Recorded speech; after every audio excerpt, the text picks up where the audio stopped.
Hindi lang kung wala na itong laman ng onion, kung medyo, let's say, bagsak ang presyo ng kamatis, pwede itago dito. Kung bagsak ang presyo ng mangga, o kaya even yung leafy vegetables, munggo, o kung ano, pwedeng ilagay mo na rito para hindi kayo mahahawakan ng trader, no? At pwede kayong makipagbuluan sa presyo. Diba? So ang hangarin mo natin ay mapataas o inyong kita dahil dito sa facility nito. Of course, sa consumer din natin, sana mas mataas ang kita nyo. Sa kanila naman, mapababa din ang konti ang presyo. Kaya at least stable yung price at stable yung supply.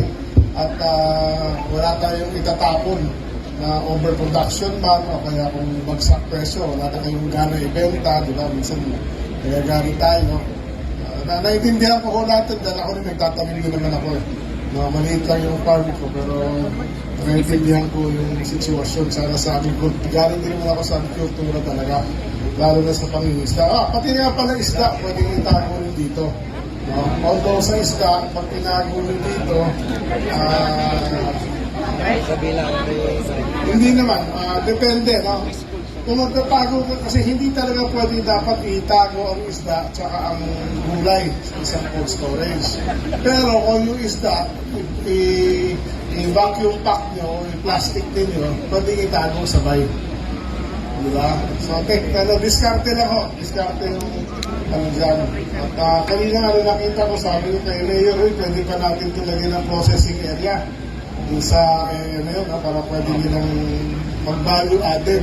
So, nakausap ko si Artie kung paano natin mapondohan na yung isang area doon, lagyan ng insulation, lagyan ng konting pampalamig pa, siguro lamesa, stainless table, mga cutting, pang-putol, mga banso, vacuum packing machine.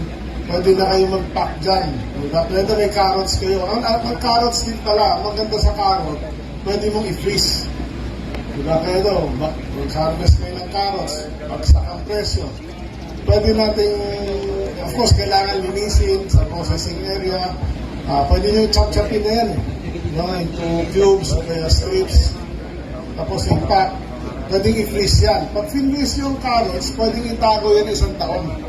Kaya bahala kayo mag-diskarte. Hindi lang yung broccoli, pwede rin.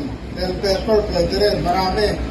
So, magbibigay na lang ako ng listahan sa ating RD kung ano mga pwedeng itago ng mas matagal, gano'ng katagal, basta impact, tapos ano yung pwedeng i-freeze, para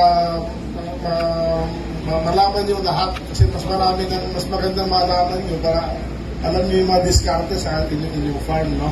Pero pinakamaganda ko, para hindi gano'n ang presyo, pag-production, ay ang pinakamaganda is mag-usap-usap kayo between farmers, between cooperatives, para magplano ng kung ano itatanim para base sa market. Kasi of course, pag oversupply, babagsak.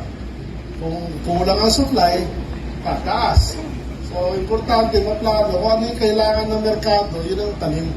Diba? So, yun lang ho yung aking mga friendly advice bilang inyong kalihim ng agrikultura. So, meron bang